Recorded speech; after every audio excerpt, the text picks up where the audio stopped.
اچھا حضرات، بسم اللہ الرحمن الرحیم. تو اس حوالے سے ہم بات کر رہے تھے کہ یہ الفاظ سوال کرنے کے لیے استعمال ہوتے ہیں. لائک کہ جیسے کہ ماں لکھا ہوا ہے، ماں ہے، حل ہے، آ ہے، اور ایزا ہے. تو یہ وہ سارے الفاظ ہیں جو سوال کرنے کے لیے استعمال ہوتے ہیں، اور اس کا معنی ہوتا ہے کیا، واٹ. مثال کے طور پہ اسم کا مطلب ہوتا ہے نام. اسم کا مطلب ہوتا ہے نام. اور اسم کا اگر کہیں پہ لکھا ہوگا تو اس کا مطلب ہوگا تمہارا نام یا آپ کا نام. اور اس سے پہلے اگر آپ ماں لگا دیں گے، یعنی اسم کا مطلب نام، اسم کا مطلب تمہارا نام. اور اگر اس سے پہلے ماں لگا دیں گے تو کیا مطلب ہو جائے گا، ماں اسمو کا، کہ تمہارا نام کیا ہے. تو یہ اس طرح سے بن جائے گا.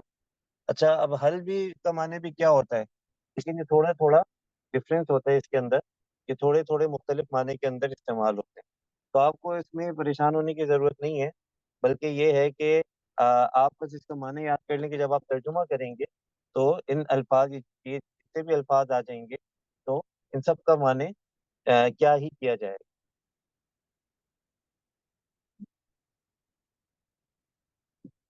اچھا، اب اس کے بعد دوسرے لفظ کو دیکھ لیتے ہیں. دوسرا لفظ ہے لماذا. تو لماذا کا مطلب ہوتا ہے کیوں.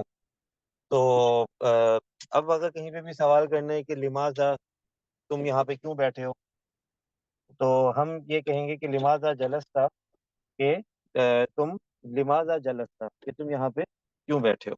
اس طرح سے ہو جائے گا. اچھا، کیفا جو ہے، یہ کیفا آپ لوگ عام طور سے دیکھتے ہیں کہ لوگ استعمال کر رہے ہوتے ہیں. جیسے کہ کسی کا حال پوچھنا ہو، کیسا، کیفا حالو کا، کہ تمہارا حال کیا ہے، یا تمہارا حال کیسا ہے. تو کیسا کے لیے یہ لفظ استعمال ہوگا کیفا.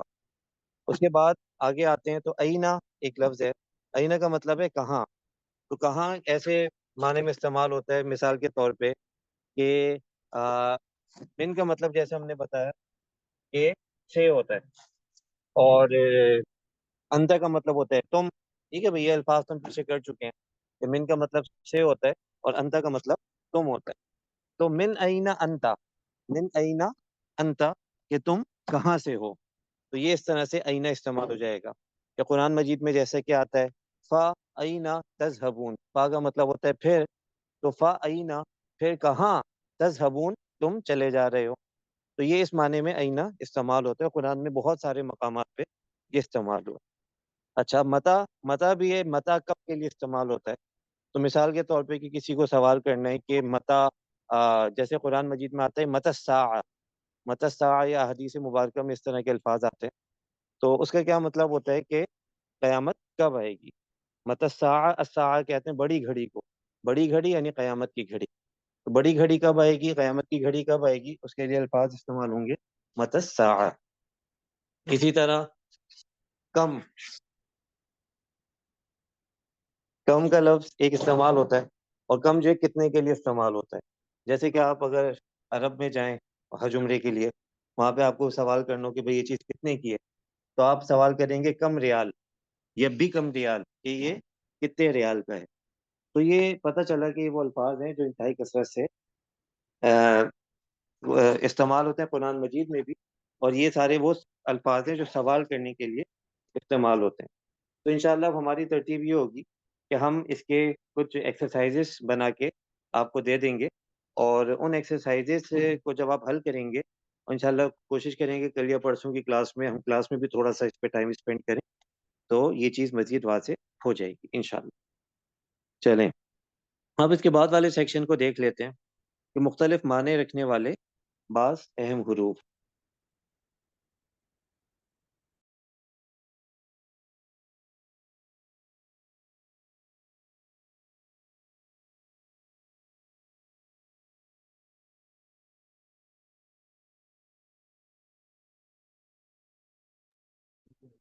اچھا بھائی، تو اب یہ جو یہ والے الفاظ ہیں مختلف معنی رکھنے والے بعض اہم حروف. اچھا، مجھے کوئی ساتھی کنفرم کرتے ہیں کہ اسکرین وغیرہ بھی ٹھیک نظر آ رہی ہے. اصل میں تھوڑے نیٹ کا کچھ مسئلہ ہوا تھا بیچ میں. جی استاد جی، ٹھیک نظر آ رہی ہے. جی چلیں، بہتر ہے. اچھا، اب یہاں پہ دیکھیں ایک مزے کی بات یہ بتائی گئی ہے کہ ہر زبان کی اپنی کچھ لمیٹیشنس ہوتی ہیں، اور ہر زبان کی اپنی ایک خاصیت اور اس کی شناخت ہوتی ہے. تو ہوتا یہ ہے کہ جب ہم کسی لفظ کو کہتے ہیں کہ بھئی اس کا ترجمہ یہ ہے، لیکن ہوتا یہ ہے کہ وہ زبان سے جب دوسری زبان میں کنورٹ ہوتا ہے تو اس کے اندر کچھ تبدیلی آ جاتی ہے۔ تو ہوتا یہ ہے کہ ایک لفظ ہوتا ہے وہ کئی معنوں میں ایک زبان میں استعمال ہو رہا ہوتا ہے، اور جب دوسری زبان میں ہم لے کے آتے ہیں تو جس جس معنی میں استعمال ہوتا ہے وہ سارے ممکنہ تراجم اس کے ہو سکتے ہیں، اور موقع محل کے حساب سے، اس کے کانٹیکسٹ، سیاق و سباق کے حساب سے اس کا ترجمہ کیا جاتا ہے۔ اسی لیے آپ دیکھ رہے ہوں گے کہ جیسے کہ ابھی ہم نے کچھ حصے کا ترجمہ کیا، اذان کا، سورہ فاتحہ کا، ثنا کا، تسبیحات کا، تو ہم نے دیکھا کہ جو الفاظ معنی ہم پیچھے پڑھ کے گئے تھے، تو آگے ہم اس کا تھوڑا سا مختلف معنی کر رہے ہیں۔ اللہ کا معنی کہیں پہ ہم میں کر رہے ہیں، کبھی الہ کا مطلب ہم جو ہے نا پر کر رہے ہیں، تو تھوڑا تھوڑا سا فرق آ جاتا ہے۔ تو بھئی یہ کیا ہے، یہ زبان کے اندر زبان کی خاصیت ہوتی ہے کہ ہر زبان کے اندر اس کا استعمال تھوڑا سا مختلف ہوتا ہے، اسی حساب سے ترجمہ کر دیا جاتا ہے۔ تب یہاں پہ ہم نے وہ الفاظ جمع کیے ہیں جو بہت زیادہ کثرت سے استعمال ہوتے ہیں، لیکن ان کے جو معنی ہیں اس کے اندر کافی ڈسپیرٹی پائی جاتی ہے، یعنی کافی ڈفرینس پایا جاتا ہے کہ وہ کبھی کسی معنی میں استعمال ہوتے ہیں، کبھی کسی اور معنی میں استعمال ہوتے ہیں۔ تب واو ہے، واہ، واہ کا مطلب عام طور سے ہم سمجھتے ہیں کہ اور کے معنی میں استعمال ہوتا ہے، جیسے کہ مثال دی ہوئی ہے موسیٰ و ہارون، موسیٰ و ہارون، موسیٰ اور ہارون، یہ تو بہت سمپل سا کیس ہو گیا۔ دوسرا واو کا مطلب حالانکہ ہوتا ہے، حالانکہ یا جب کہ۔ اب ہے و انتم تعلمون، تو و انتم تعلمون کا ہم یہ ترجمہ نہیں کرتے کہ اور تم جانتے ہو، بلکہ ہم اس کا ترجمہ کرتے ہیں جب کہ تم جانتے ہو یا حالانکہ تم جانتے ہو۔ تو یہ جو کانٹیکسٹ ہوگا اس آیت کو، اسی کے حساب سے یہ بات طے ہوگی کہ واو کا ترجمہ کیا کرنا ہے۔ اسی طرح واو قسم کھانے کے لیے بھی استعمال ہوتا ہے، جیسے کہ آپ دیکھتے ہیں کہ بعض حضرات، یہ خاص طور سے عرب معاشرے میں یہ ہوتا ہے کہ وہ کہتے ہیں واللہ، واللہ، واللہ کا مطلب اللہ کی قسم، تو یہاں پہ واو اور کے معنی میں نہیں ہے بلکہ قسم کے معنی میں۔ تو اس سے ہمیں پتہ چل گیا کہ واو ان خاص طور سے ان تین معنی میں استعمال ہوتا ہے، اس کے علاوہ بھی بعض معنی، لیکن یہ تین خاص ہیں، عام طور سے یہ استعمال ہوتے ہیں۔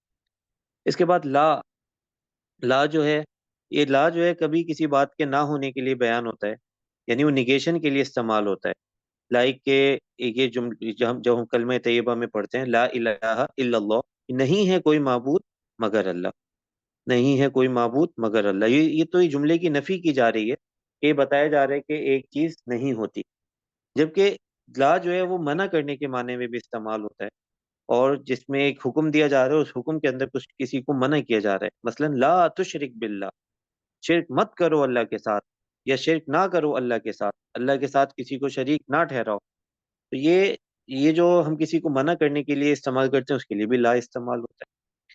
اچھا، اب اس طرح سے ایک لفظ ہے لما، نمبر 3 جو لفظ لکھا ہوا ہے لما، لما کا عام معنی ہوتا ہے جب، جیسے کہ لما بہت آتا ہے قرآن مجید میں، آپ کوئی بھی صفحہ کھولیں گے تو ہر ایک دو صفحے کے بعد آپ کو لما کہیں نہ کہیں مل جائے گا۔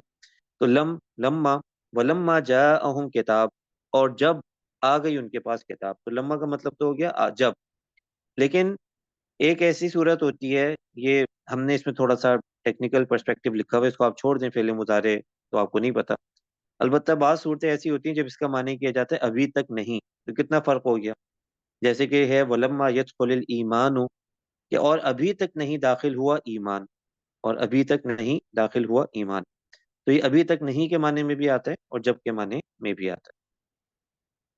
چلیں جناب، آگے ہے ماں۔ اب ماں بہت انٹرسٹنگ ہے، پیچھے جو معنی آ رہے تھے وہ چلے تھوڑے تھوڑے ملتے جلتے تھے، اب ماں جو ہے اس کے بہت ہی مختلف معنی استعمال ہوتے ہیں، اور ماں بہت ہی کثرت سے استعمال ہوتا ہے، یعنی ایک ایک صفحے میں کئی کئی دفعہ ماں استعمال ہو رہا ہوتا ہے، ایک ہی صفحے پہ آپ قرآن مجید کا کوئی بھی صفحہ کھولیں کئی کئی دفعہ آپ کو ماں لکھا ہوا اس کے اندر مل جائے گا۔ تو ماں کا ایک لفظ، ایک مطلب تو ہوتا ہے نہیں، یعنی یہ بھی نگیشن کے لیے استعمال ہوتا ہے، کوئی افرمیٹو جملہ ہے اس کو نیگیٹو بنانا ہے تو اس کے لیے ماں کو استعمال کر لیا جائے گا، جیسے وم اللہ بغافل، اور نہیں ہے اللہ غافل، نہیں ہے اللہ غافل، تو یہ نہیں کے معنی میں استعمال ہو گیا۔ دوسرا ماں کا معنی ہوتا ہے جو، یا جس، یا یا جن، جیسے ہم کہتے ہیں نا کہ بعض جگہ اعلان ہوتا ہے جن کا بچہ آگے لے جائیں، تو وہ جن کا بچہ تو نہیں ہوتا، ہوتا تو انسان کا ہے، لیکن یہ لفظ ہم جن کا لفظ استعمال کرتے ہیں، ٹھیک ہے بھائی، ازراہ مذاق یہ بات کہی گئی۔ تو کیا ہے کہ جو، یا جس، یا جن، ما فی السماوات، جو کچھ ہے آسمانوں میں، ٹھیک ہے، فی کا ترجمہ آپ جانتے ہیں میں، السماوات کا مطلب ہے آسمان، آسمانوں کی جمع، فی السماوات آسمانوں میں، ما فی السماوات جو ہے آسمانوں میں. اب یہاں پہ جو کے معنی میں استعمال ہوا، نہیں کے معنی میں استعمال نہیں ہوا. دیکھیں کتنا فرق آ گیا. تو اب اس کو سمجھا جاتا ہے عربی کے اندر، جب اس کا گہرا مطالعہ کیا جاتا ہے، عربی زبان کو صحیح سے سمجھا جاتا ہے، تو پھر اس بات کو پہچاننا آسان ہوتا ہے کہ اس کا ترجمہ نہیں کیا جائے گا یا جو کیا جائے گا. اسی طرح ماں کا ایک مطلب ہوتا ہے کیا، یہ سوال کرنے کے لیے بھی استعمال ہوتا ہے. ہم نے پیچھے جو سوال کرنے والے الفاظ بتائے اس میں ہم نے ایک لفظ یہ بتایا کہ کیا، ماں جو ہے وہ کیا کے لیے استعمال ہوتا ہے. تو مل قارعہ، مل قارعہ کا مطلب کیا ہے، کھڑکھڑانے والی. کیا ہے، کھڑکھڑانے والی. تو یہ جیسے القارعات مل قارعہ ہے نا، القارعہ کھڑکھڑانے والی، مل قارعہ کیا ہے کھڑکھڑانے والی. اچھا جناب، یہ ماں بھی ہو گیا. اب پانچویں لفظ پہ آ جائیں. پانچواں لفظ ہے من. من جو کے لیے بھی استعمال ہوتا ہے، من فی السماوات جو کوئی ہے آسمانوں میں. اور کون کے لیے بھی استعمال ہوتا ہے کہ من الہ غیر اللہ، کون معبود ہے اللہ کے سوا. کون کے لیے من استعمال ہوگا، جو کے لیے بھی استعمال ہوگا. اچھا اب یہ لا آ گیا. لا کے حوالے سے ہم نے آپ کو حروف جر کے اندر بتایا کہ حروف جر کے اندر ایک لفظ ہوتا ہے لا. لی ہوتا ہے، کبھی لا ہوتا ہے. لا اوپر لکھا ہوا ہے، لی بھی نیچے لکھا ہوا ہے، اس پہ بھی بات ہو جائے گی. تو ایک تو یہ حروف جر کے طور پہ استعمال ہوتا ہے. جب حروف جر کے طور پہ استعمال ہوتا ہے تو اس کا مطلب ہوتا ہے کے لیے. لا ہم، لا ہم کا مطلب، ہم کا مطلب وہ لوگ، لا کا مطلب کے لیے، لہم ان کے لیے، ان لوگوں کے لیے. دوسرا لام جو ہے، لا جو ہے تاکید کے لیے بھی استعمال ہوتا ہے. عربی کے اندر دیکھیں چھوٹے چھوٹے حرف ہوتے ہیں لیکن وہ پورا پورا معنی دے رہے ہوتے ہیں. عربی میں ایک حرف لکھا ہوتا ہے، اردو میں ترجمہ کرتے ہیں تو بعض اوقات ہمیں پورا پورا لفظ یا ایک سے زائد لفظ ہمیں استعمال کرنے پڑتے ہیں، پھر جا کے اس کا معنی واضح ہوتا ہے. تو عربی زبان کی یہ بلاغت ہے، یہ شان ہے، یہ اعجاز ہے.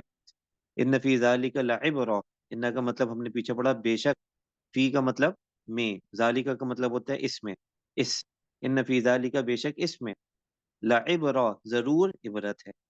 تو لا جو ہے تاکید کے لیے، کسی بات پہ زور ڈالنے کے لیے، امفیسائز کرنے کے لیے استعمال ہو رہا ہے. اب آگے آ جائیں فعل. اگر فعل سے پہلے آتا ہے، اب یہ فعل کی پہچان کرنا بھی ایک کام ہے.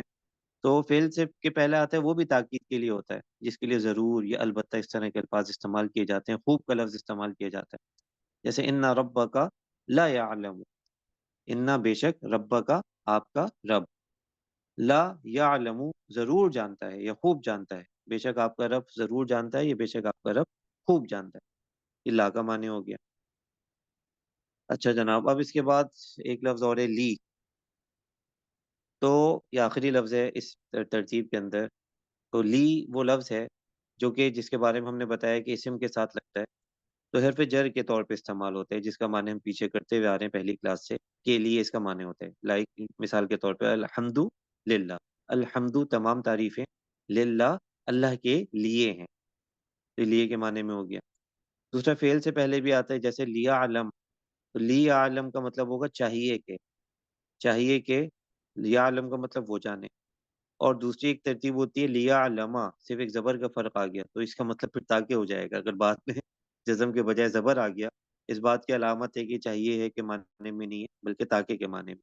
لیا علما تاکہ وہ جانے. تو جناب یہاں تک یہ جو اہم اہم الفاظ تھے اور جو مختلف شکلوں میں استعمال ہوتے ہیں، اس پہ الحمدللہ بات ہو گئی. یہاں تک کسی کا کوئی سوال ہو تو کر سکتے ہیں.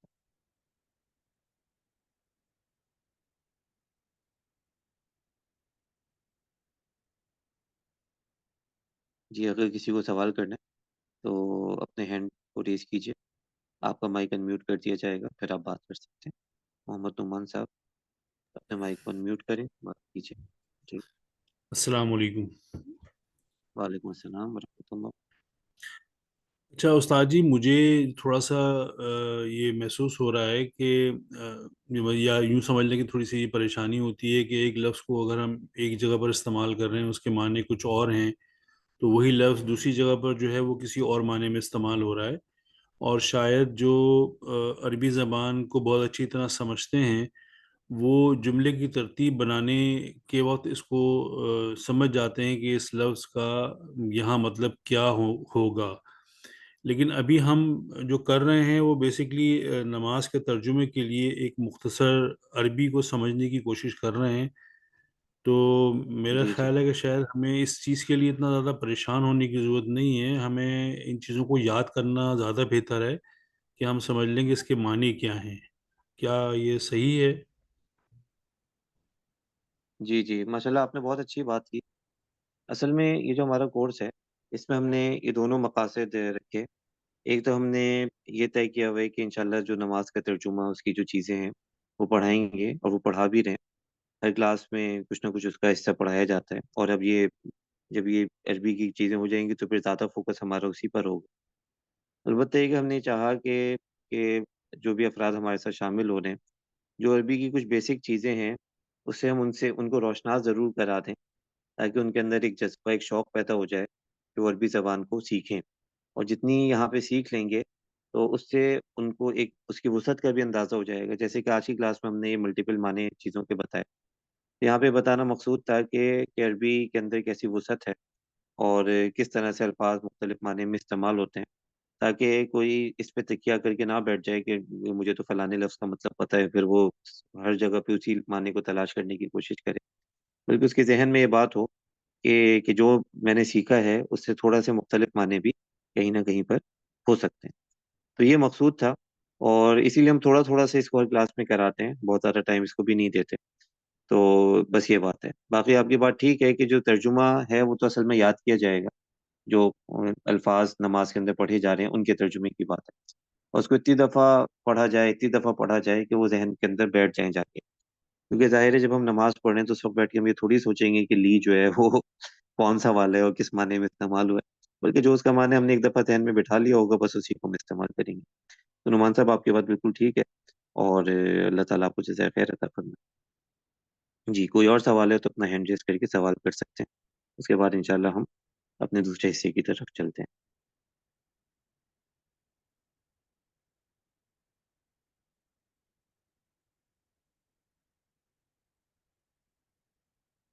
اچھا جناب، بظاہر لگ رہا ہے کہ کوئی سوال نہیں ہے، تو ہم آگے چلتے ہیں.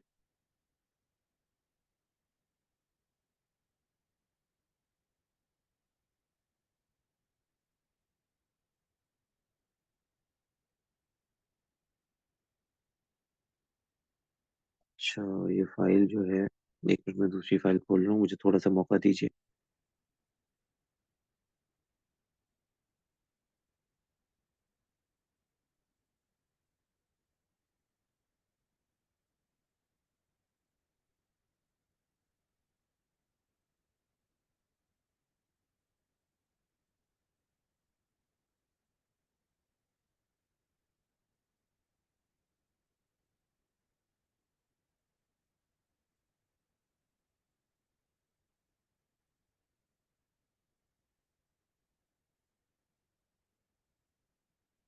اچھا، تو گزشتہ کلاس میں ہم نے سورہ فاتحہ کا ترجمہ کر لیا تھا. اس کے ساتھ ساتھ ہم نے تسبیحات کا ترجمہ بھی کر لیا تھا. تو اس میں جو میں ذاتی طور پر سمجھتا ہوں کہ یہ دو چیزیں سب سے زیادہ اہم ہیں، یعنی تسبیحات کا ترجمہ یاد رکھنا اور سورہ فاتحہ کا ترجمہ یاد کرنا. کیونکہ یہ کوئی بھی نماز ہو تو سب سے زیادہ یہ چیز پڑھی جاتی ہے. مثال کے طور پہ کہ اگر اتحیات ہے تو اتحیات تو ایک دفعہ پڑھی جاتی ہے، ثنا بھی ایک دفعہ پڑھی جاتی ہے، یا اتحیات دو دفعہ پڑھ لی جاتی ہے بعض صورتوں میں. لیکن جو سورہ فاتحہ ہے وہ ہر رکعت میں پڑھی جاتی ہے. تسبیحات ایک ہی رکعت میں کئی کئی دفعہ پڑھی جاتی ہیں. تو اس لیے ہمیں اسی لحاظ سے اس کی تیاری کرنی چاہیے.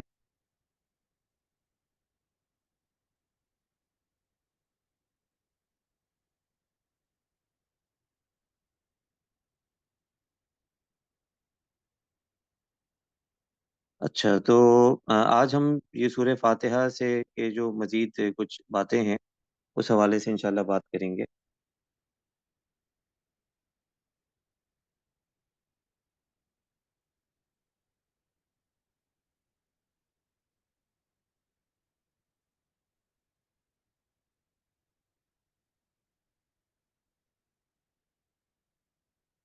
تو سورہ فاتحہ کے حوالے سے جو ہم نے کی، اس میں بات پتہ چلی کہ سورہ فاتحہ کے اندر تین باتیں ہم کرتے ہیں.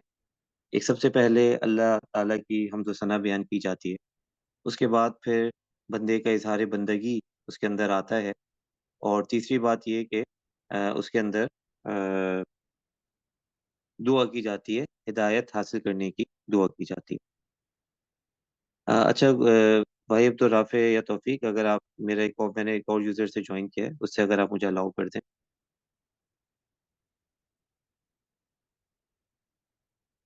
اسکرین شیئرنگ الاؤ کر دیں اس سے۔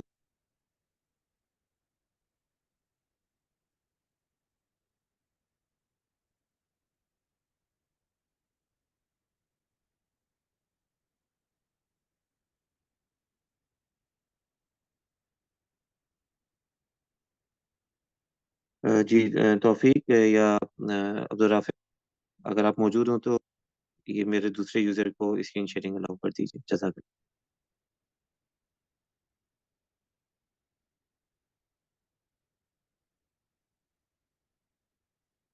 جی ہو گیا، جزاک اللہ۔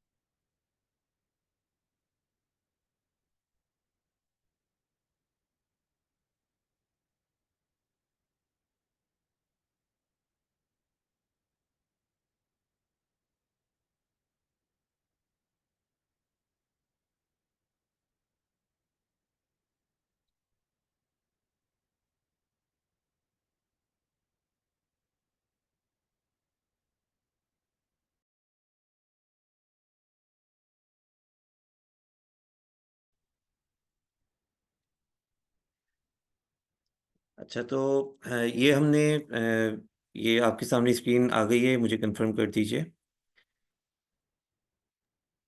جی سورۃ استاد جی الفاتحہ۔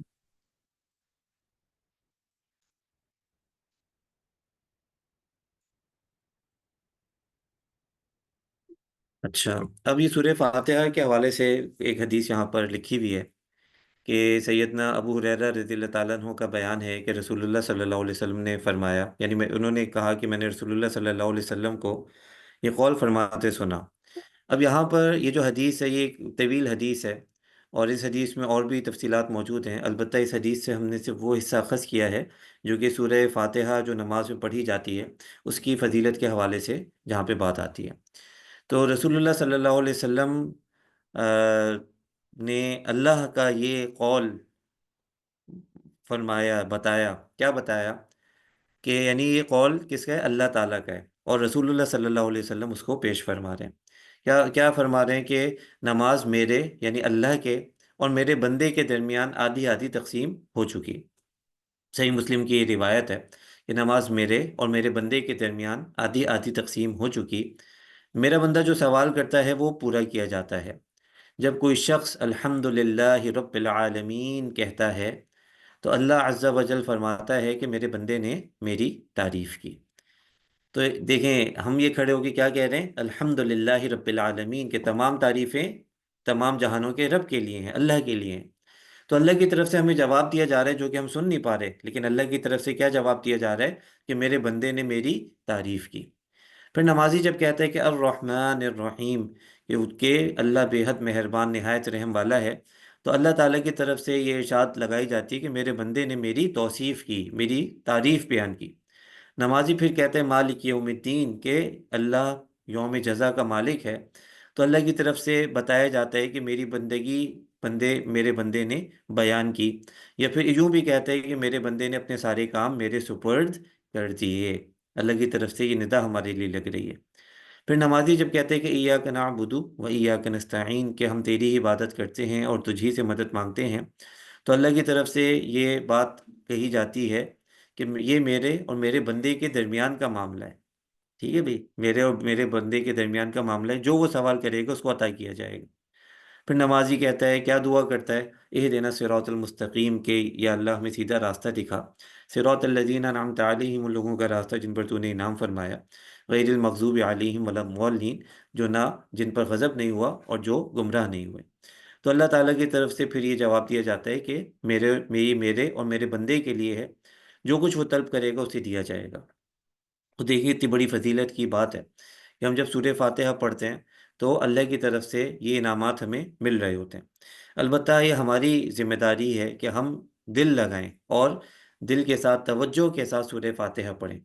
تو جب یہ سورہ فاتحہ کا ترجمہ ہمارے ذہن میں ہوگا تو جب ہم باجماعت نماز میں بھی کھڑے ہوں گے تو امام صاحب سورہ فاتحہ پڑھ رہے ہوں گے تو ہمارے ذہن میں اس کے پورا جو معنی مفہوم ہے وہ چل رہا ہوگا، تو ہمارے اندر یہ احساس پیدا ہوگا کہ ہم اللہ کے سامنے کھڑے ہو کے کیا کہہ رہے ہیں۔ اسی طرح جب ہم خود انفرادی نماز میں پڑھیں گے اس وقت بھی یہ احساس ہمارے دل کے اندر آئے گا، تو اس بات کی کوشش کی جائے۔ اسی طرح جو ظہر اور عصر کی نماز ہیں جس کے اندر بآواز بلند تلاوت نہیں ہو رہی ہوتی، تو اس میں بھی پھر یہ ہے کہ ذہن کے اندر یہ جو مفہوم ہے سورہ فاتحہ کا، اسی کو ذہن میں لایا جائے کہ یہ بات اللہ کے سامنے پیش کی جا رہی ہے۔ چلے جناب، تو یہ سورہ فاتحہ کے اس فضیلت کے حوالے سے ایک بات ہو گئی۔ اب ہم اتحیات کا ترجمہ کریں گے۔ اچھا، سورہ فاتحہ کا جو ہم نے ترجمہ کیا تھا، اگر کوئی ساتھی اس کو کلاس کے اندر پڑھنا چاہیں تو سنانا چاہیں یعنی، تو پھر ہم وہ ہینڈ ریز کر دیں، انشاءاللہ ہم یہ اتحیات کا ترجمہ کر کے ان سے پھر وہ ترجمہ بھی سنیں گے انشاءاللہ۔ اچھا، تو اتحیات کے ترجمے پہ آ جائیے۔ اب اتحیات جو ہم کہتے ہیں، اس کو تشہد بھی کہا جاتا ہے۔ اتحیات جو نام رکھ دیا گیا وہ تو اس طرح سے نام رکھ دیا گیا کہ اس کی ابتدا چونکہ اتحیات سے ہو رہی ہے، لفظ اتحیات سے ہو رہی ہے، اس لیے اس کا نام اتحیات رکھ دیا گیا۔ جبکہ تشہد بھی اس کو کہا جاتا ہے کیونکہ اس کے اندر گواہی دی جاتی ہے، آخر میں گواہی کے الفاظ آتے ہیں، اس لیے اس کو تشہد بھی کہا جاتا ہے۔ تو حضرت ابن عباس رضی اللہ تعالیٰ عنہ سے روایت ہے کہ رسول اللہ صلی اللہ علیہ وسلم ہمیں تشہد ایسے سکھاتے تھے جیسے آپ صلی اللہ علیہ وسلم ہمیں قرآن کی صورتیں سکھاتے تھے۔ تو پتہ ہی چلا کہ جس طرح آپ صلی اللہ علیہ وسلم نے بہت اہتمام سے امت کو، صحابہ کرام رضی اللہ عنہم کو قرآن سکھایا، اسی طرح اہتمام کے ساتھ اس تشہد کو بھی سکھایا۔ تو کتنی بڑی فضیلت ہے، کتنے بابرکت الفاظ ہیں اس کے کہ نبی کریم صلی اللہ علیہ وسلم نے اس کو امت کو سکھایا، تو ہم اسی احساس کے ساتھ، اسی ادراک کے ساتھ ان الفاظ کو ادا کریں۔ اب کیا مانیں کہ اس کے اندر یہ جو پہلا اس کا ٹکڑا ہے، اس میں 3 باتیں آتی ہیں: التحیات للہ والصلوات والطیبات، کہ اب یہ التحیات ہے، الصلوات ہے، الطیبات ہے، ان کے ملتے جلتے معنی ہیں۔ تو اب یہ تینوں چیزیں جب ایک ساتھ آ گئیں تو پھر اس میں علماء نے یہ کیا کہ اس کا معنی کیا، تو اس میں تھوڑا تھوڑا سا فرق پیدا کرنے کے لیے اس کے ساتھ کوئی چیز خاص کر دی، کہ التحیات جو ہے اس کو قولی عبادت کے ساتھ خاص کر دیا۔ الصلوات، صلوات کے اندر ویسے ساری عبادتیں آ سکتی ہیں، لیکن چونکہ اس کا عام طور سے اس کا مفہوم بدنی عبادت کے ساتھ ہوتا ہے تو بدنی عبادت کو یہاں پہ کر دیا۔ الطیبات بھی ویسے نیکیاں ہیں، لیکن یہاں پہ ہم نے اس کو مالی عبادت کر دیا تاکہ ان تینوں کے اندر کچھ فرق بھی پیدا ہو جائے، اور یہ 3 طرح کی جو اہم عبادتیں ہیں وہ تینوں اسی ایک ٹکڑے کے اندر جمع ہو جائیں۔ اور حقیقت بھی یہ ہے کہ تینوں طرح کی عبادتیں اس کے اندر جمع کی گئی ہیں۔ کہ التحیات للہ، تمام قولی عبادتیں، التحیات تمام قولی عبادتیں، للہ، للہ ہم نے آپ کو سمجھایا کہ لی کا مطلب ہوتا ہے لیے، اللہ کا مطلب اللہ، للہ کا مطلب اللہ کے لیے، تمام قولی عبادتیں اللہ کے لیے ہیں۔ والصلوات، واو کا مطلب اور، الصلوات تمام بدنی عبادتیں، و اور، الطیبات تمام مالی عبادتیں، تمام قولی عبادتیں، تمام بدنی عبادتیں، تمام مالی عبادتیں اللہ کے لیے ہیں۔ اس کے بعد ہے السلام علیکہ۔ السلام علیکہ، یہ ہم عام زبان میں بھی السلام علیکم جیسے استعمال کرتے ہیں، تو یہاں پہ کم کے بجائے کا آ گیا۔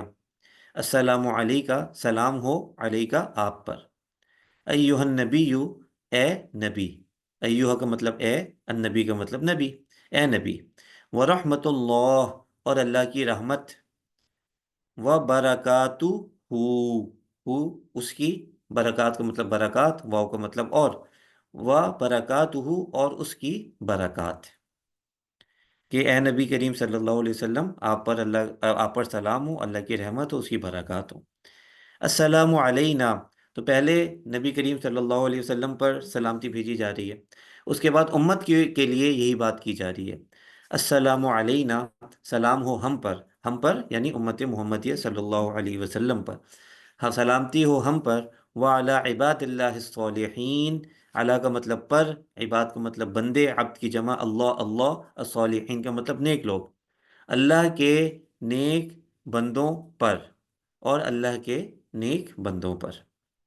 پھر اس کے بعد جو ہم کلمے میں، دوسرے کلمے میں جو الفاظ ادا کرتے ہیں وہی الفاظ اس کے بعد آتے ہیں، کہ اشہدو، میں گواہی دیتا ہوں، اللہ الہ، ان کا مطلب کہ، ان لا الہ کہ نہیں ہے کوئی معبود الا اللہ مگر اللہ، مگر اللہ مگر اللہ اللہ، و اور اشہدو میں گواہی دیتا ہوں، انا کہ اب پیچھے ہم نے بتایا تھا کہ انا کے دو مطلب ہوتے ہیں، ایک انا کا مطلب ہوتا ہے بے شک، ایک انا کا مطلب ہوتا ہے کہ، تو یہاں پہ کہ معنی میں استعمال ہو رہا ہے، وہ اشہدو اور میں گواہی دیتا ہوں، انا کہ محمدن محمد صلی اللہ علیہ وسلم، عبدو ہو، ٹھیک ہے بھائی، ہو کا مطلب کیا تھا، وہ یا اس کا، عبدو ہو اس کے بندے، و رسولو ہو اور اس کے رسول ہیں، تو میں گواہی دیتا ہوں کہ محمد صلی اللہ علیہ وسلم اللہ کے بندے اور اس کے رسول ہیں۔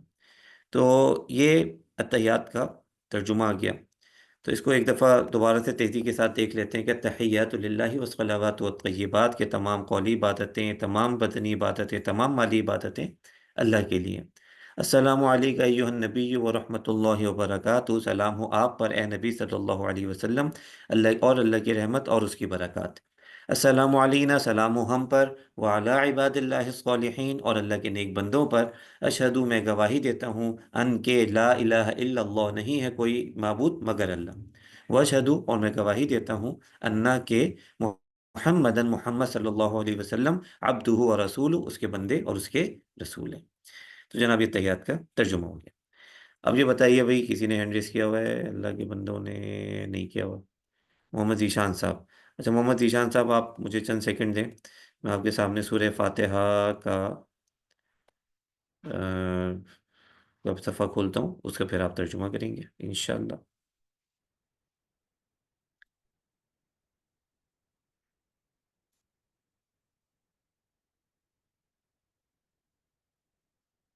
اچھا بھائی، اس کو ہم نے بند کر دیا، شیئر۔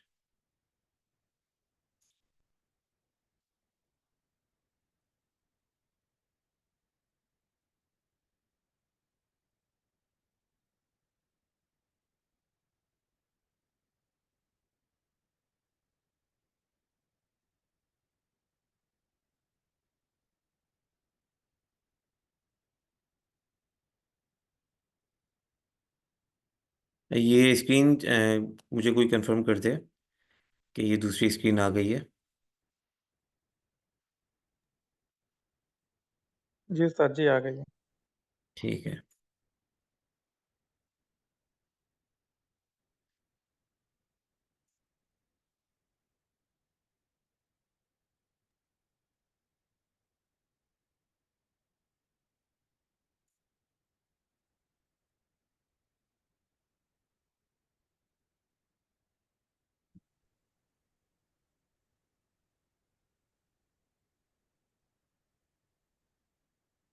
چلے بھائی، مائک اگر میوٹ ہو گیا تو آپ یہاں سے شروع کیجئے جی۔ بسم اللہ الرحمن الرحیم، شروع اللہ کے نام سے جو بڑا مہربان نہایت رحم کرنے والا ہے۔ الحمد للہ، تمام تعریفیں اللہ ہی کے لیے ہیں۔ جی جی رب ایک العالمین، رب العالمین جو تمام عالمین کا، تمام جہانوں کا رب ہے۔ الرحمن الرحیم جو بڑا مہربان اور نہایت رحم کرنے والا ہے۔ مالک ماشاء اللہ۔ یوم الدین، مالک ہے یوم جزا کا، یوم قیامت کا۔ ایاکا نعبد و ایاکا نستعین، ہم تیری ہی عبادت کرتے ہیں اور تیری ہی اور تجھ سے ہی مدد مانگتے ہیں۔ اہدنا الصراط المستقیم، دکھا ہمیں سیدھا راستہ۔ استاد جی اہدنا یہی معنی آئیں گے، دکھا ہمیں؟ جی جی دکھا ہمیں، جی، بالکل۔ دکھا ہمیں الصراط المستقیم، سیدھا راستہ۔ صراط الذین انعمت علیہم، وہ رستہ ان لوگوں کا جن پر جی تو نے انعام کیا۔ جی غیر المغضوب علیہم، اور ان کا نہیں جن پر تو نے غضب کیا۔ جی ولا جو ان الضالین، پر غضب نہیں ہوا۔ جن پر غضب نہیں ہوا۔ غیر المغضوب جن پر علیہم، جن پر غضب نہیں ہوا۔ ولا الضالین، اور جو ضالین کا مطلب بتا دیجیے گا۔ میرے ذہن سے نکل زوال گیا. کہتے ہیں بھٹکنے والا، گمراہ ہونے والا. اور جو گمراہ نہیں ہوئے. جی. آمین. آمین کا ترجمہ آمین ہی ہوگا. قبول فرما. قبول قبول فرما. فرما، یا اللہ ایسا ہی ہو. یا اللہ ایسے. ٹھیک. جی. احمد صاحب آئے ہیں. جی احمد صاحب ترجمہ کیجیے. جی شروع کی ایک دو آیت کا کر لیجیے. جی. السلام علیکم. وعلیکم السلام. جی. الحمد للہ رب العالمین. ایک ایک لفظ الحمد کر لیجیے، جیسے بلاکس بنے ہوئے ہیں نا، اسی بلاک سے کریں، پھر آپ کو آسانی ہوگی یاد کرنے میں انشاءاللہ. دو الحمد آیتیں آپ کی. تمام. جی. جی جی کیجیے. جی جی الحمد تمام تعریفیں. تمام تعریفیں ہوں للہ اللہ کے ہوں لیے ہیں، رب ہوں العالمین جو تمام جو دونوں جہانوں کا رب ہے، یعنی تمام جو رب جہانوں ہے، کا. جی. جو تمام جہانوں کا رب ہے. اور رحمان بہت مہربان، ہوں. الرحمن الرحیم نہایت رحم والا ہے. جی چل آگے یہ حصہ بھی کر لیں. جی. اچھا. مالکی. ایاک نعبدو، مالک یوم الدین کے کریں گے پہلے. مالک یوم الدین. جی. مالک یوم الدین، ہوں. مالک ہے جزا کے دن کا. جی. جی. ایاک نعبدو یعنی تیری عبادت کرتے ہیں، تیری ہی عبادت اور کرتے ہیں. تیری ہی جی عبادت کرتے ہیں. تیری تیری ہی ہی عبادت عبادت کرتے ہیں. ہی لگائیے یہاں پہ. جی. جی تیری ہی عبادت کرتے ہیں. و ہوں. ایاک اور تیری ہی نستعین تیری ہی مدد چاہتے ہیں. چلیں ماشاء اللہ. بس ٹھیک ہے احمد صاحب، اللہ تعالیٰ کو بہت جزائے خیر دے.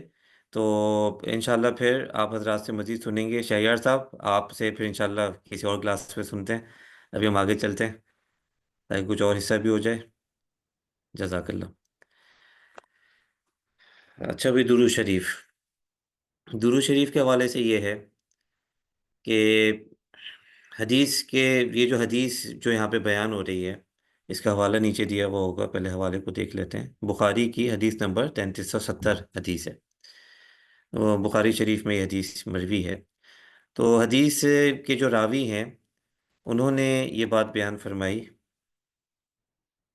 کیا بیان فرمائی؟ کہ ایک مرتبہ کعب بن عجرہ رضی اللہ تعالیٰ عنہ سے میری ملاقات ہوئی. انہوں نے کہا، حضرت کعب نے کہا، حضرت کعب رضی اللہ تعالیٰ عنہ نے، کہ کیا میں تمہیں ایک تحفہ پہنچا دوں جو میں نے رسول اللہ صلی اللہ علیہ وسلم سے سنا تھا؟ میں نے عرض کیا کہ جی ہاں، مجھے وہ تحفہ ضرور عنایت فرمائیے. انہوں نے بیان کیا کہ آپ صلی اللہ علیہ وسلم سے پوچھا تھا، یعنی آپ صلی اللہ علیہ وسلم سے صحابہ نے یہ بات پوچھی. کیا بات پوچھی؟ کہ یا رسول اللہ، ہم آپ پر اور آپ کے اہل بیت پر کس طرح درود بھیجا کریں؟ اللہ تعالیٰ نے سلام بھیجنے کا طریقہ تو خود ہمیں ہی سکھا ہی دیا ہے. سلام بھیجنے کا طریقہ خود سکھا دیا ہے. اس کو پھر حضرات کہتے ہیں کہ اس سے مراد وہ تحیات ہے. تو یعنی ایک طریقہ تو سکھا دیا گیا، ہم آپ پر درود کس طرح سے بھیجیں.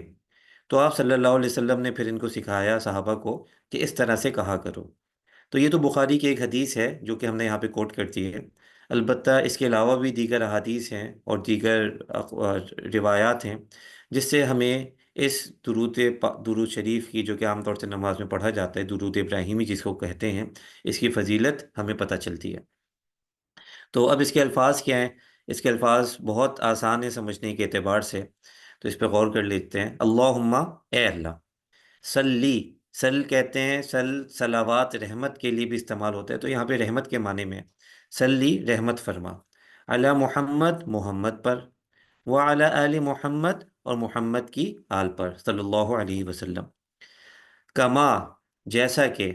کا، ہم نے آپ کو بتایا تھا کہ کا مطلب جیسا ہوتا ہے، تو کما جب مل کے آتا ہے اس کا مطلب بھی جیسا کہ ہوتا ہے. کما جیسا کہ.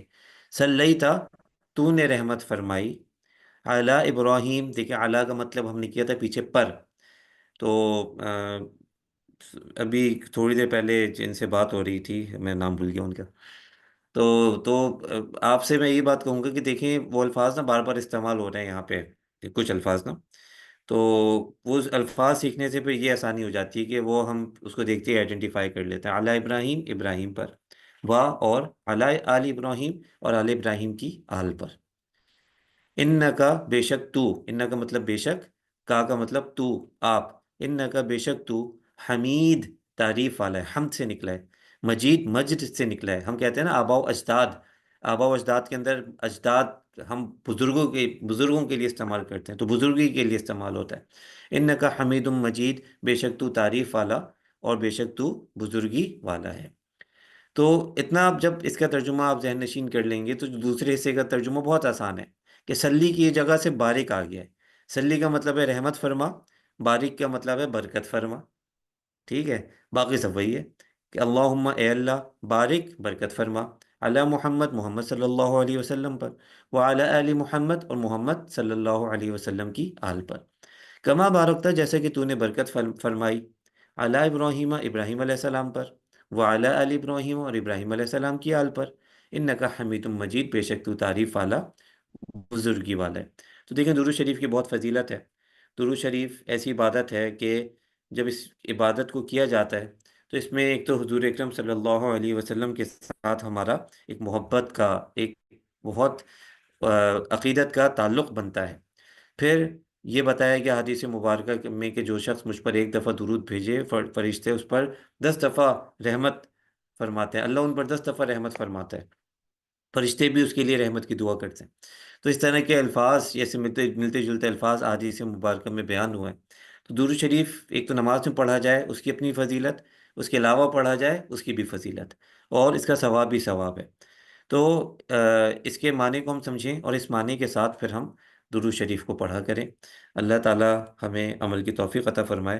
تو کل کی کلاس میں انشاءاللہ، کل کی یا پرسوں کی کلاس میں انشاءاللہ ہم کوشش کریں گے کہ جو کچھ اب تک چیزیں پڑھائی گئی ہیں نماز کی ابتدا سے، یعنی جو تسبیحات ہیں اور ثنا ہے، درود شریف ہے، تحیات ہے، اس کے بعض چیزوں کے تراجم بھی آپ حضرات سے سنیں. کوئی سوال ہے تو کر لیجئے. اللہ تعالیٰ سب کچھ عطا خیر عطا فرمائے.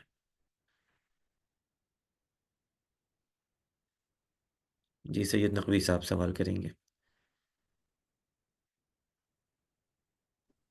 سید نقوی صاحب آپ تو غالباً کسی اور ملک سے ہیں، یعنی آپ جوائن کرتے ہیں، اگر ایسے جی تو تھوڑا تعارف بھی کرا دیجیے. جی جی میں نارتھ امریکہ سے ہوں، اور میرا سوال یہ تھا حضرت کہ وہ جو نماز اذان جب ہم نے پڑھی تھی تو اس میں اللہ اکبر جو شروع میں آ رہا ہے وہ 2 دفعہ ریپیٹ کرنے کو اس میں بتایا گیا تھا. وہ میں نے ریکارڈنگ سنی جی تھی. جی حالانکہ جی وہ جی جب ہم اذان دیتے ہیں تو 4 دفعہ پڑھتے ہیں اللہ اکبر شروع میں، تو وہ تھوڑا سا بالکل کلیئر ٹھیک. کرنا چاہ رہا تھا. ہاں اصل میں ہم نے تھوڑی میتھمیٹکس لگا دی ہے وہاں پہ. ہم نے وہاں پہ 2 دفعہ لکھا ہوا ہے، 2 دفعہ لکھ کے پھر 2 دفعہ لکھا ہے، یعنی وہ جو 2 دفعہ ہے نا اس کو ملٹیپلائی بائی 2 کریں گے تو 4 ہو جائے گا. اب ٹھیک، ٹھیک ہو جزاک گیا. جزاک اللہ. جی اللہ اکبر 2 دفعہ لکھا ہوا ہے وہاں پہ. اصل میں لائن اس طرح کی تھی نا تو ہم نے 2 دفعہ لکھ کے پھر ملٹیپلائی بائی 2 کر دیا. جی اور کوئی جی شہریار صاحب کوئی سوال کریں گے؟ شہریار صاحب کہاں غائب، کہاں ہیں آپ؟ غالباً پچھلی کلاس میں آپ کی کوئی پارٹیسپیشن نہیں ہے ہمارے سامنے، پہلے تو ماشاء اللہ السلام اچھی چل رہی علیکم. تھی. جی وعلیکم معذرت السلام. ہے، یہ تھوڑا سا سفر ایک تھا تو اس سلسلے میں پارٹیسپیشن کلاس کے لیے نہیں ہو پائی، تھوڑا سا ٹائم اسکیجول بھی آؤٹ ہو گیا تھا. سجاد صاحب میرا سوال آپ سے یہ ہے، یہ سورہ فاتحہ کی جو آخری کے غیر المغضوب علیہم ولا الضالین ہے، اس کا ترجمہ میں نے ہمیشہ سے کچھ ایسے یاد کیا ہوا تھا کہ اور نہ کہ ان لوگوں کا رستہ جو مغضوب ہوئے یا اللہ کے عطاب کا شکار ہوئے یا پھر بھٹکے ہوئوں میں سے ہوئے. جبکہ ابھی میں نے شاید کلاس بھی مس کر دی، تو اس لیے ابھی جو تھوڑی دیر پہلے ہمارے بھائی نے ایک ترجمہ کیا جو میرے خیال میں لفظ بہ لفظ ترجمہ کیا، اس میں اس کا بتایا، اس کا ایسا لگا کہ تھوڑا سا اس کا الٹ بول دیا گیا. تو کیا دونوں قسم کے اس کے ترجمے ایگزسٹ کرتے ہیں؟ جن پر غضب نہیں جی ہوا، جی جبکہ میں سمجھتا ہوں اس پہ جو میں نے ترجمہ یاد کیا تھا، جن پر غضب ہوا اور جن پر اللہ غصے ہوتا رہا اور جو بھٹکے ہوئے میں سے ہوئے، یعنی کہ یہود و نصرانیوں کی طرف شاید اس پہ اشارہ کیا جاتا ہے. تو اصل جی ترجمہ جی کیا ہے؟ دیکھیے، نہیں کے ساتھ ہے یا بغیر نہیں کے ساتھ ہے؟ جی شہریار صاحب آپ کوئی مختلف بات نہیں کہہ رہے ہیں. بات یہ ہے کہ آپ نے نہیں شروع میں لگا دیا ہے نا، تو یہ دونوں ترجمے ہم نے یہاں پہ لکھے ہوئے ہیں، یہ آپ میں نے اسکرین پہ سامنے کر دیا ہے. تو ایک ترجمہ تو یہ ہے کہ آپ جن پر غضب نہیں ہوا اور جو بھٹکے ہوئے نہیں ہیں، نہیں آپ دونوں کے ساتھ لگا دیں. دوسرا طریقہ یہ جو کہ نیچے لائن میں لکھا ہوا ہے کہ یہ ترجمہ بھی ہو سکتا ہے نہ کہ، تو اب یہ نہ ہم نے شروع میں لگا دیا نا، نگیشن شروع میں لگا دی، بات وہی ہے، نہ کہ ان لوگوں کا راستہ جن پر غضب ہوا، اور نہ ان لوگوں کا جو گمراہ ہوئے۔ تو اب ابھی نیچے والا ترجمہ بتا رہے ہیں، ہم نے اوپر والا بھی کر دیا، تو دونوں ہیں، دونوں ہو سکتے ہیں، ٹھیک ہے، دونوں تراجم ہو سکتے ہیں۔ شہریار صاحب بات کلیئر ہوئی؟ شہریار صاحب کا مائک میوٹ ہو گیا۔ جی ٹھیک ہے، بات کلیئر ہو گئی۔ اچھا یہ والی لائن میں نے نہیں پڑھی تھی، جزاک اللہ۔ تو ٹھیک جی ہے، ایک جزاک سوال اللہ۔ اور لے لیتے ہیں کیونکہ نماز وہ ٹائم پورا ہو رہا ہے، کلاس کا پورا ہو چکا ہے بلکہ، تو سوالات لے لیتے ہیں۔ جی سوالات آج تھوڑے زیادہ نظر آ رہے ہیں، چلیں کل تھوڑا اور آئندہ کلاس میں زیادہ ٹائم کی کوشش کریں گے۔ جی وسیم صاحب۔ السلام علیکم۔ اچھا، وعلیکم میرا السلام۔ سوال گرامر سے ریلیٹڈ نہیں ہے، میرا یہ سوال ہے درود ابراہیمی پہ آپ نے یہ کہا، اور جو ہم بچپن سے ہی سنتے آ رہے ہیں کہ آپ ایک مرتبہ درود پڑھیں گے تو فرشتے آپ پر 10 رحمت نازل کرتے ہیں۔ تو یہ جو ہم پڑھتے ہیں جیسے رسول اللہ صلی اللہ علیہ وآلہ وسلم، جب بھی کوئی حضور صلی اللہ علیہ وآلہ وسلم کا نام لیتا ہے تو ہم صلی اللہ علیہ وآلہ وسلم پڑھتے ہیں، تو کیا جی اس پہ بھی 10 رحمتیں یا 10 نیکیاں جی ایکویلنٹ ہیں یا ڈفرینٹ ہوتی ہیں؟ جی اسی پہ، اس پہ بھی ہیں، بالکل اس پہ بھی ہیں، کیونکہ جب سیم، کہا نا آپ نے حضرت محمد صلی اللہ صلی علیہ اللہ وسلم، علیہ تو یہ بتاتے خود درود ہے۔ وسلم۔ ٹھیک ہے، جی چلیے۔ اور اس میں بات کہنے میں تھوڑا مغالطہ ہو گیا کہ من صلی علیہ مرۃ واحدۃ صلی اللہ علیہ عشرہ، تو جو میرے اوپر ایک مرتبہ درود بھیجے، اللہ اس پر 10 درود یعنی 10 رحمتیں نازل فرماتا ہے۔ تو یہاں پہ اللہ کا ذکر ہے، فرشتوں کا پھر کسی اور حدیث میں ذکر ہے، یہاں پہ اس طرح اوکے، سے کہ من صلی علیہ مرۃ واحدۃ صلی اللہ علیہ عشرہ۔ جی بہت شکریہ۔ جی عاطر سے بھی سوال لے لیں جناب۔ السلام علیکم۔ وعلیکم اچھا، میرا السلام۔ ایک سوال بہت بیسک سا تھا۔ ہم نے پڑھا وعلی آل محمد، اور محمد صلی اللہ علیہ وسلم کی آل پر، آل سے کیا مراد ہوتی ہے ویسے ہماری، مطلب جی آل سے مراد اولاد ہے، جس کو اردو میں ہم آل اولاد کہتے ہیں۔ تو حضرت محمد صلی اللہ علیہ وسلم کی جتنی آل اولاد ہے، تو اس کے لیے دعا کی جاتی ہے، اور آپ صلی اللہ علیہ وسلم کی کسی نرینہ اولاد سے تو پھر نسل نہیں چلی، البتہ حضرت فاطمہ رضی اللہ تعالیٰ عنہا، اور پھر حضرت فاطمہ کی جو اولاد ہے، پھر ان کی اولاد در اولاد ہے، ان سے پھر نسلیں چلی ہیں، تو وہ پھر اس کے اندر مراد ہوتے ہیں۔ جی ٹھیک ہے، ٹھیک ہے، جزاک اللہ۔ جی احمد صاحب کو بھی سوال لے لیں جلدی سے، احمد صاحب بھی سوال کر لیں، پھر توصیف صاحب بھی کر لیں، اور یہ نیچے اسامہ بھی ہیں۔ جی اچھا، السلام جو جن کا علیکم۔ سوال رہ جائے تو وہ پھر واٹس ایپ گروپ پہ ہمیں بھیج سکتے ہیں، وہاں پہ پھر ہم آپ کو جواب دیتے ہیں، آپ کو جواب دے دیں گے۔ جی جی السلام علیکم۔ السلام علیکم۔ پوچھنا یہ تھا کہ یہ جو ہم نے پہلے یہ سنا ہے کہ عطیات میں جو ہے کچھ اللہ پاک نے جو ہے وہ ارشاد فرمایا، کچھ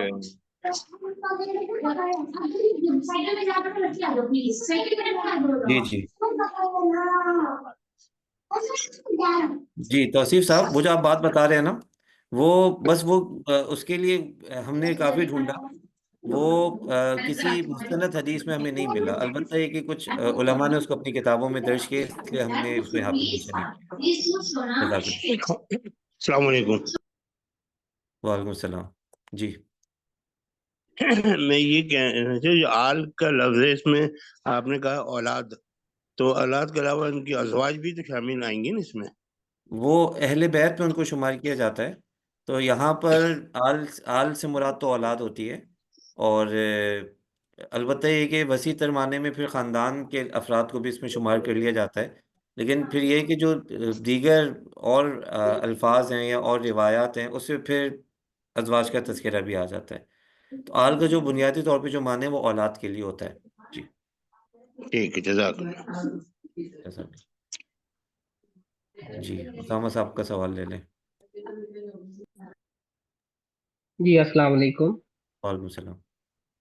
اچھا، آپ نے ابھی یہ فرمایا تھا کہ آل کا مطلب کہ اولاد ہوتا ہے، تو اگر حضرت نوح علیہ السلام کا واقعہ دیکھا جائے تو اس میں تو آل کا مطلب یہ لیا گیا ہے کہ نبیوں کی آل تو نطفے کی بنیاد پہ نہیں ہوتی، سورہ نوح کا واقعہ ہے، تو مطلب کہ ان کی آل وہ ہوتی ہے جو ان کے ماننے والے ہوتے ہیں، تو یہ آپ نے جو ابھی بات بیان کی ہے، کیا وہ درست ہے یا جو حضرت نوح علیہ السلام کی وہ جہاں سورہ نوح کا واقعہ ہے وہ درست ہے؟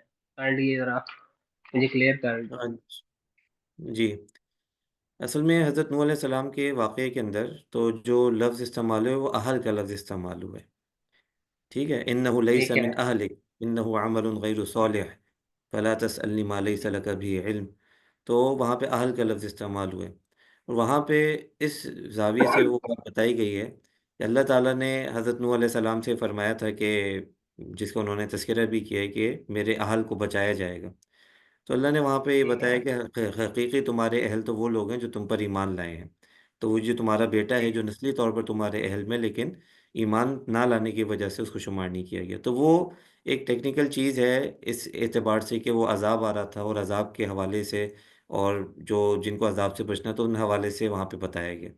البتہ جو آل کا لفظ ہے ٹھیک وہ بنیادی طور پر اس کے لیے اولاد کے لیے استعمال ہوتا ہے، اور آل کا لفظ ٹھیک قرآن میں جو ہمیں ایک اور بات پتہ چلتی ہے وہ قوم کے لیے بھی استعمال ہوتا ہے، جیسے کہ آلی ٹھیک ہے، فرعون استعمال ہوتا ہے، تو آلی فرعون سے وہاں پہ مراد فرعون کی قوم ہے، صرف فرعون کی اولاد نہیں ہے بلکہ فرعون کی قوم ٹھیک مراد ہے، وہاں پہ لی جاتی ہے۔ تو البتہ یہ کہ جو بنیادی جب ہم درود شریف کے اندر ان الفاظ کو ادا کرتے ہیں تو اس کا جو بنیادی جو مصداق ہوتا ہے وہ آپ صلی اللہ علیہ وسلم کی اولاد اور جو نسلیں ہیں وہی مراد ہوتی ہے، اس کے اندر پھر ضمنی طور پر باقی حضرات کو، ازواج مطہرات کو، پھر امت کو، پھر قوم کو، ان کو بھی شامل کیا جا سکتا ہے، البتہ جو اس کا حقیقی اور اولین مصداق ہوگا وہ اولاد ہوگا۔ جزاک اللہ۔ ٹھیک ہے، جزاک اللہ۔